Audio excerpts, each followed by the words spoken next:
নাটোর 2 আসন থেকে নবনির্বাচিত এমপি এম রুহুল কুদ্দুস তালুকদার দুলুকে জাতীয় সংসদের হুইপ হিসেবে নিয়োগ দেয়ায় আনন্দ উচ্ছ্বাস প্রকাশ করেছেন স্থানীয় বিএনপির নেতাকর্মীরা।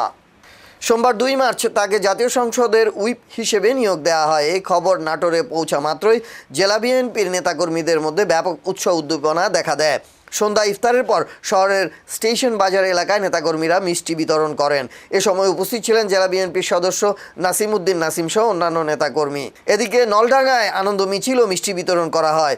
নলডাঙ্গা বাজার, বাসুদেব বাজার ও মাদনগর বাজারে পৃথকভাবে মিষ্টি বিতরণ করেন উপজেলা বিএনপির সাবেক সাংগঠনিক সম্পাদক ও নির্বাচন পরিচালনা কমিটির সদস্য সচিব শফিকুল ইসলাম বুলবুল, বিএনপি নেতা পাবেল তালুকদার, নলডাঙ্গা পৌরসভার সাবেক পৌর প্রশাসক ও জেলা বিএনপির সদস্য এম হাফিজ, নলডাঙ্গা পৌরসভার সাবেক মেয়র বিএনপি নেতা আব্বাস আলী নান্নু, উপজেলা যুব দলের সভাপতি মামুনুর রশিদ খান, উপজেলা স্বেচ্ছাসেবক দলের সদস্য সচিব উজ্জ্বল, বিএনপি নেতা সবুজ, মাদনগর ইউনিয়ন বিএনপির সাবেক সভাপতি মাতেনুর রহমান মৃধা, সাবেক সাংগঠনিক সম্পাদক এম সাইদুর রহমান বিটল ও অনিক তালুকদার সহ স্থানীয় নেতৃবৃন্দ।